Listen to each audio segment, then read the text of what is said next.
محترم ناظرین گرامی، اسلامی جمہوریہ ایران کے سپریم لیڈر امام خمینی کے نام سے ہم سب ہی تقریباً واقف ہیں۔ آیت اللہ روح اللہ موسوی خمینی کو دنیا بھر میں امام خمینی کے لقب سے یاد کیا جاتا ہے۔ وہ ایران کے اسلامی انقلاب کے بانی، دور حاضر کے عظیم اور مذہبی اور سیاسی قائد اور اسلامی جمہوریہ ایران کے پہلے سپریم کمانڈر تھے۔ امام خمینی نے ایرانی شہنشاہیت کے صدیوں پرانے بت کو پاش کر دیا اور ایرانی قوم کو اسلام کے بنیادی اصولوں کے مطابق زندگی گزارنے کا موقع فراہم کیا۔ امام خمینی کے دادا سعید احمد موسوی ہندوستان کے ضلع اتر پردیش کے ایک گاؤں کنسور میں پیدا ہوئے، تاہم بعض تاریخی حوالوں سے ان کا تعلق وادی کشمیر سے تھا۔ امام خمینی نے آیت اللہ یوسف کشمیری کے نام ایک خط میں تصدیق کی کہ ان کے دادا کشمیر سے تعلق رکھتے تھے۔ وہ 1834 میں ایران چلے گئے اور وہاں خمین میں رہائش پذیر ہو گئے۔ امام خمینی 24 ستمبر 1900 میں خمین میں ہی پیدا ہوئے۔ امام خمینی نے 6 برس کی عمر میں قرآن پاک کی تعلیم حاصل کرنا شروع کی۔ 1 سال بعد وہ ایک مقامی اسکول میں داخل ہو گئے، جہاں انہیں دیگر مضامین پڑھنے کا بھی موقع ملا۔ بچپن میں انہیں تعلیم دینے والوں میں ان کی والدہ کے ایک کزن جعفر بھی شامل رہے۔ پہلی جنگ عظیم کے بعد امام خمینی کے والدین نے انہیں اصفہان کے ایک اسلامی اسکول میں داخل کرانے کا انتظام کیا، مگر امام خمینی کی خواہش پر 1920 میں انہیں عراق کے ایک تعلیمی ادارے میں داخل کروایا گیا، جہاں ان کے استاد آیت اللہ عبد الکریم یزدی تھے۔ اگلے برس آیت اللہ عبد الکریم یزدی کا تبادلہ ایران کے مقدس شہر رقم کے ایک اسلامی تعلیمی ادارے میں ہو گیا، جس کے باعث امام خمینی کو بھی قم جانا پڑا، جہاں پر انہوں نے دارالشفا اسکول میں رہائش اختیار کر لی۔ امام خمینی نے قم میں اسلامی تعلیمات حاصل کرنے کے ساتھ ساتھ شاعری اور فلسفی میں بھی دلچسپی لینا شروع کر دی اور اس وقت کے معروف استاد مرزا علی اکبر یزدی کی شاگردی اختیار کی۔ امام خمینی نے فلسفی میں 2 دیگر اساتذہ جاوید آغا تیریزی اور رفیق قزوینی سے تعلیم کا حصول جاری رکھا۔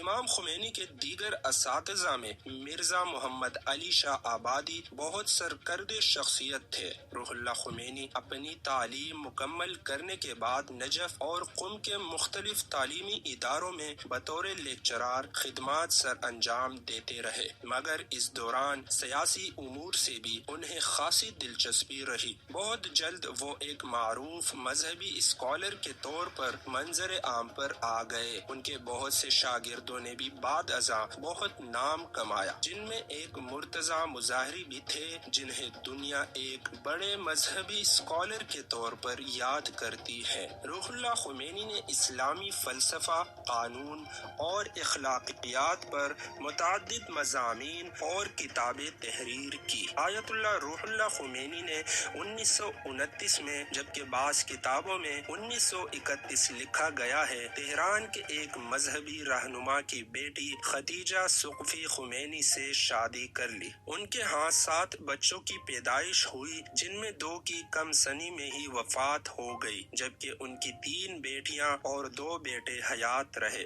دونوں بیٹوں نے اپنے والد کے نقش قدم پر چلتے ہوئے مذہبی تعلیم حاصل کی۔ بڑے بیٹے مصطفیٰ کو 1977 میں شاہ ایران کی قائم کردہ خفیہ تنظیم ساواک نے قتل کر دیا، جب وہ عراق کے شہر نجف میں جلا وطنی کی زندگی گزار رہے تھے، جبکہ دوسرے بیٹے احمد خمینی 49 برس کی عمر میں 1995 میں تہران کے ایک ہسپتال میں دل کا دورہ پڑنے سے انتقال کر گئے۔ امام خمینی کی اہلیہ کا انتقال 2009 میں ہوا۔ امام خمینی کی سیاسی سرگرمیوں کا آغاز 1961 میں ہوا اور اگلے برس یعنی 1962 میں آیت اللہ عبد القاسم شانی دنیا سے رخصت ہو گئے۔ ان مذہبی قائدین کی وفات کے بعد روح اللہ خمینی کو قائدانہ کردار ادا کرنا پڑا اور شاہ ایران کے غیر اسلامی عقائد اور اقدامات کے خلاف سینہ سپر ہونا پڑا۔ جنوری 1963 کو شاہ ایران نے سفید انقلاب یعنی وائٹ ریولوشن کے نام سے ایک 6 نکاتی پروگرام کا اعلان کیا، جس کے مطابق زرعی اصلاحات، جنگلات قومی ملکیت میں لینا، سرکاری زمینوں کی پرائیویٹ لوگوں کو فروغ، انتخابی اصلاحات جن میں خواتین اور غیر مسلموں کو ووٹ کا حق دینا، صنعتوں کے منافع میں شراکت کاری اور سرکاری اسکولوں میں نئے علوم پڑھانے کے لیے مہم چلانا ضروری تھا۔ مذہبی رہنماؤں نے شاہ کے اس پروگرام کی شدید مخالفت کرنے کا اعلان کیا، کیونکہ ان کے خیال کے مطابق ان اقدامات کا مقصد معاشرے کو مغربیت کا رنگ دینا تھا۔ امام خمینی نے قم کے سینئر علماء کرام کا ایک ہنگامی اجلاس طلب کیا اور ان کو قائل کیا کہ وہ سفید انقلاب کے لیے منعقد کیے جانے والے ریفرنڈم کا بائیکاٹ کرے۔ 22 جنوری 1963 کو علماء نے انتہائی سخت الفاظ میں اعلان کیا کہ وہ شاہ اور اس کے منصوبوں کو مسترد کرتے ہیں۔ امام خمینی نے 8 اہم ترین مذہبی رہنماؤں کے دستخطوں پر مشتمل ایک اعلامیہ جاری کیا، جس میں شاہ ایران کے اقدامات کو یکسر ناقابل قبول قرار دیا گیا۔ امام خمینی نے 21 مارچ 1963 کو ہونے والے جشن نوروز کو بھی حکومتی اقدامات کے خلاف احتجاج کے طور پر منسوخ کرنے کا اعلان کر دیا۔ 3 جون 1963 کو عاشوراء محرم کے موقع پر ایک مدرسے میں خطاب کرتے ہوئے امام خمینی نے شاہ ایران کو عصر حاضر کا یزید قرار دیا اور اعلان کیا کہ اگر شاہ نے اپنے طور طریقے تبدیل نہ کیے تو عوام اسے ملک بدر کرنے پر مجبور ہو جائیں گے۔ 5 جون 1963 کو شاہ ایران کے خلاف مہم چلانے کے الزام میں امام خمینی کو گرفتار کر لیا گیا،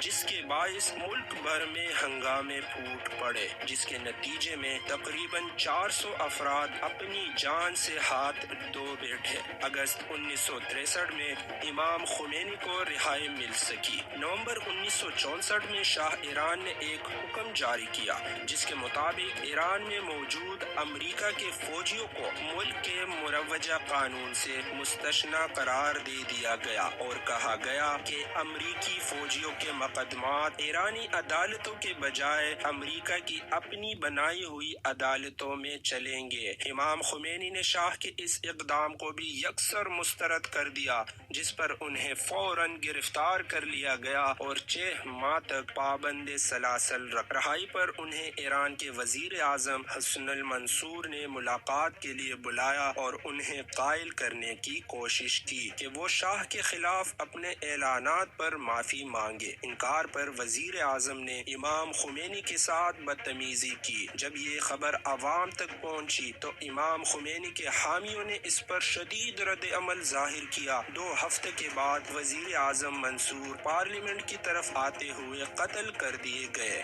حکومت نے قتل کا الزام امام خمینی کے حامی فدائین اسلام پر عائد کیا اور فدائین اسلام کے 4 اہم افراد کو قتل کے الزام میں پھانسی پر لٹکا دیا گیا اور امام خمینی کو جلا وطن کر دیا گیا۔ ابتدائی طور پر انہیں ترکی بھیجا گیا، جہاں وہ بصرہ شہر میں قیام پذیر ہوئے، لیکن اکتوبر 1965 میں انہیں اجازت دے دی گئی کہ وہ عراق کے شہر نجف منتقل ہو جائے، جہاں وہ تقریباً 13 برس تک مقیم رہے۔ 1978 میں اس وقت عراقی نائب صدر صدام حسین کے حکم پر امام خمینی کو جبراً ملک بدر کر کے فرانس بھیج دیا گیا، جہاں وہ شاہ ایران کی حکومت کے خاتمے تک رہائش پذیر رہے۔ امام خمینی نے اپنی 14 سالہ جلا وطنی میں بھی شاہ ایران کے خلاف جد و جہد جاری رکھی اور ایران میں موجود اپنے کروڑوں حامیوں کے حوصلے بلند رکھے۔ اس دوران شاہ ایران کے اپنے مخالفین کو ختم کرنے کے لیے ظلم و بربریت کی انتہا کر دی، مگر عوام نے کسی قربانی سے دریغ نہیں کیا اور بالآخر شاہ کو مجبور کر دیا کہ وہ تخت چھوڑ کر ایران سے نکل جائے۔ 17 جنوری 1979 کو شاہ ایران ملک بدر ہو گئے اور وزیر اعظم شاہپور بختیار نے حکومت کا نظم و نسق سنبھال لیا۔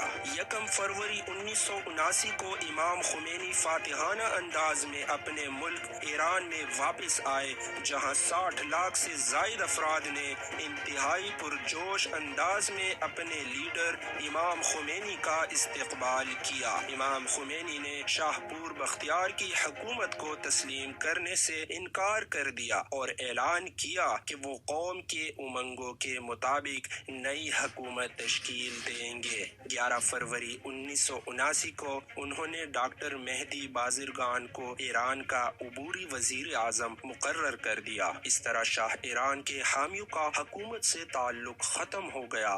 ایرانی فوج نے بھی امام خمینی کے احکامات کے سامنے سر تسلیم خم کر دیا۔ 30 مارچ کو شاہپور بختیار حکومت چھوڑ کر فرار ہو گئے۔ 31 مارچ 1979 کو ایک عوامی ریفرنڈم میں عوام کے 98% ووٹوں سے شہنشاہیت کا خاتمہ کر کے ملک کو اسلامی جمہوریہ ایران کا نام دے دیا گیا اور ایک عبوری آئین کے تحت امور مملکت سر انجام دیے جانے لگے۔ نومبر 1979 کو اسلامی جمہوریہ ایران کا نیا آئین ایک قومی ریفرنڈم کے ذریعے منظور کیا گیا، جس کے تحت امام خمینی کو ملک کا سپریم کمانڈر تسلیم کر لیا گیا۔ 4 فروری 1980 کو نئے آئین کے تحت تمام انتخابات منعقد کرائے گئے، جس میں ابوالحسن بنی صدر ایران کے پہلے صدر کے طور پر منتخب ہوئے۔ 22 اکتوبر 1979 کو امریکہ نے سابق شاہ ایران کو علاج کی غرض سے امریکہ آنے کی اجازت دے دی، جس پر ایران میں شدید رد عمل سامنے آیا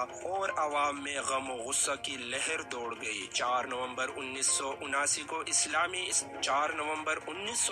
کو اسلامی انقلابی طلباء کے ایک گروپ نے تہران میں موجود امریکی سفارت خانے پر قبضہ کر لیا اور 52 اہلکاروں کو یرغمال بنا لیا۔ امریکی سفارتی عملے پر الزام تھا کہ وہ ایران کی سلامتی اور اسلامی حکومت کے خاتمے کی سازشوں میں مصروف ہیں۔ امریکی سفارت خانے سے ملنے والی اہم دستاویزات بھی طلباء کی طرف سے منظر عام پر لائی گئی۔ امریکہ نے اپنے اہلکاروں کو رہا کرنے کے لیے تمام حربے اختیار کیے، مگر انہیں کامیابی حاصل نہ ہو سکی۔ امریکی سفارتی عملہ 444 روز تک انقلابی طلباء کے ہاتھوں یرغمال رہا۔ 28 فروری 1980 کو امام خمینی نے اعلان کیا کہ ایرانی مجلس امریکی یرغمالیوں کی قسمت کا فیصلہ کرے گی۔ انہوں نے امریکہ سے مطالبہ کیا کہ شاہ ایران کو ایران کے حوالے کیا جائے تاکہ قوم کے خلاف اس کے جرائم پر اس کے خلاف مقدمہ چلایا جا سکے۔ اگرچہ چند روز بعد شاہ ایران کا انتقال ہو گیا، لیکن امریکی یرغمالیوں کا معاملہ کافی دیر بعد تک لٹکا رہا۔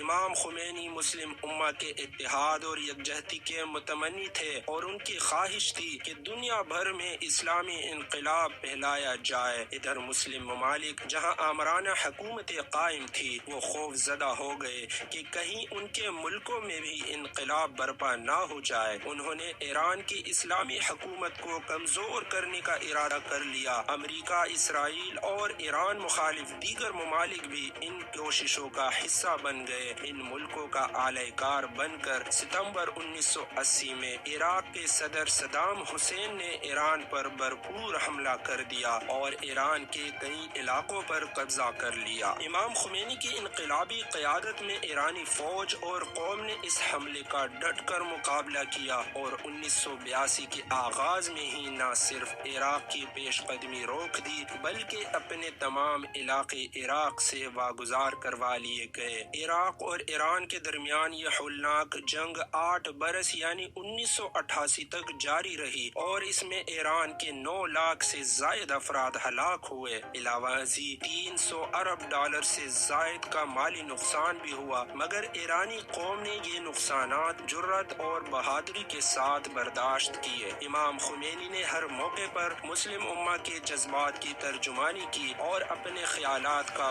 مکملہ اظہار کیا۔ 1988 میں جب ایک انڈین نژاد نام نہاد ناول نگار سلمان رشدی نے قرآنی تعلیمات کے خلاف ایک مضمون کتاب لکھی اور عالم اسلام کے جذبات کو مجروح کیا تو امام خمینی نے سلمان رشدی کو قتل کرنے کا فتویٰ جاری کر دیا اور اعلان کیا کہ سلمان رشدی کا قتل ہمارا مذہبی فریضہ ہے۔ سلمان رشدی کو اپنے اس گھناؤنے عمل پر سرعام معافی مانگنی پڑی، مگر اپنی جان بچانے کے لیے پھر وہ کبھی منظر عام پر نہ آ سکا۔ تاہم ایک جاپانی ٹرانسلیٹر ہتوشی ایگاراشی جس نے سلمان رشدی کی کتاب کا ترجمہ کیا تھا وہ اپنی جان نہ بچا سکا اور قتل کر دیا گیا۔